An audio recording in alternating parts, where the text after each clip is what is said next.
Jamie Malonzo, nag-practice na nga ulit kasama ang Gilas Pilipinas team. Medyo awkward nga mga ka-sports dahil nagkita nga ulit sila nila coach team at ibang Hinebra players pagkatapos niyang umalis sa PBA at pumirma nga sa ibang liga. May chance pa ba na makabalik nga siya sa PBA mga ka-sports? At Alex Cabagnot, magbabalik na sa PBA pero hindi bilang player, kung hindi bilang head coach ng isang koponan. Saan kaya siya magko-coach? Mixed emotion nga ang nararamdaman ni Jamie Malonzo dahil ngayon na lang ulit niya makakasama ang ibang teammates niya sa Barangay Ginebra pagkatapos niyang umalis sa PBA at tinanggap niya nga ang kontrata na nakuha niya sa Japan B-League.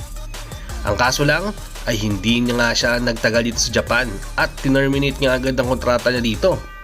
Dahil na din hindi nga sila satisfied sa pinapakita nitong performance sa kanila. Kaya ngayon mga ka-sports ay masaya nga ang iba dahil nakakabalik na nga siya sa bansa natin at kasama niya nga sa practice game dito sa Gilas.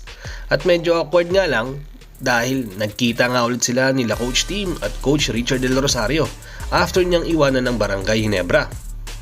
Nagpalakpakan nga daw itong sina Japet, Scotty Thompson na dati niya kakampi sa Ginebra pagdating niya sa practice game. Kaya medyo nailang nga si Malonzo dahil dito. Pero naiintindihan naman daw ng ibang players yung ginawa niya. Kaya nga raw siya umalis sa PBA dahil nakakuha nga siya ng magandang offer sa ibang bansa. Business as usual kumbaga. Nung tinanong nga si Malonzo kung ano ang next plan niya dito, at ang sagot niya nga lang ay open pa din naman daw siya sa mga international games at waiting nga siya sa offer ng ibang bansa or ibang liga. At focus din siya sa Gilas sa ngayon. Pero ayon nga sa isang source mga ka-sports, if hindi nga maging maganda ang performance siya dito sa Gilas Pilipinas, ay may chance nga na baka bitawan din daw siya dito. Kumbaga nakasalalay nga talaga yung performance niya ngayon mga ka-sports. Kung magiging maganda nga, ay maaaring mag-stay pa rin siya sa Gilas lineup dito sa 12-man pool. Pero kung hindi, ay baka matanggal nga siya ng tuluyan. Nililinaw ko ito ay ayon lamang sa isang source. Madami nga kasi ang naka-lineup na pwede ngang mapunan yung spot nga nito ni Jamie Malonzo na versatile din naman kahit paano. Nandiyan nga itong sina Carl Tamayo, Troy Rosario at QMB na nakapag-practice na nga rin dito sa Gilas Pilipinas. Ito nga yung bagong recruit nga ng Team Philippines dahil nabigyan nga siya ng go signal na makapaglaro nga sa ating bansa.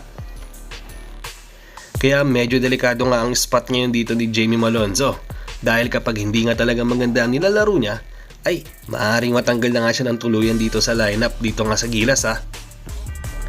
Ang nangyari kasi mga ka-sports, parang nagiging politika na nga rin itong Gilas Pilipinas na dahil nga sa sunod-sunod na nangyayari dito kay Jamie Malonzo. Alam nyo naman na medyo nasaktan siguro ang SMC management sa ginawa nga dito ni Jamie Malonzo sa pag-alis nga sa kanila biglaan ha. Kumbaga walang pahintulot or hindi nga sila nabigyan ng chance na mabigyan siya ng offer. Bigla na lang daw niya kasing tinanggap yung offer nga sa ibang bansa na parang biglang hindi nga lang daw sila nakausap ng SMC management. Isa na rin sigurong dahilan yan para bitawan na nga siya kung hindi nga maging maganda ang kalalabasan ng performance niya ngayong tournament. Sa second topic naman natin mga ka-sports ay tungkol naman dito kay Alex Cabagnot na maganda nga ang pinapakita.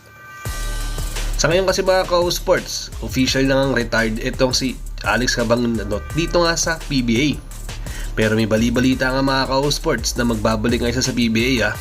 Pero hindi nga bilang player, kung hindi bilang coach sa isang koponan.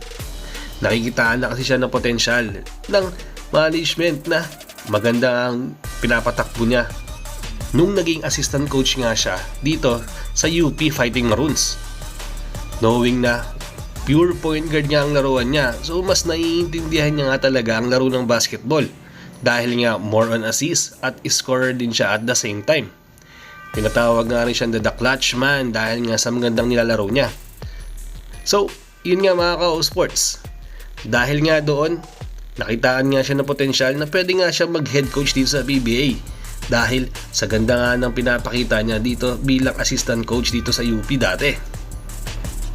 Ayon nga sa isang kuliglig, ay maaaring mapunta nga siya sa Titan Ultra na bagong kupunan nga ngayon na kung saan player nga ngayon dyan itong sina Calvin Abueva. Nililinaw ko lang ito ay ayon pa lamang sa isang rumors ha. Alam nyo naman na bagong pasok nga lang itong Titan Ultra dito sa bagong liga nga ng PBA. Pagkatapos, bago rin nga yung coach, andyan nga itong sina Johnny Del Cordel. Medyo nanganganib nga raw yung spot nito dahil parang naging panakibutas nga lang itong si Cardell, tapos biglang bibitawan din daw pala siya. Na alam naman ng karamihan na nanggaling siya sa Terra Firma, tapos napunta nga siya dito sa Titan.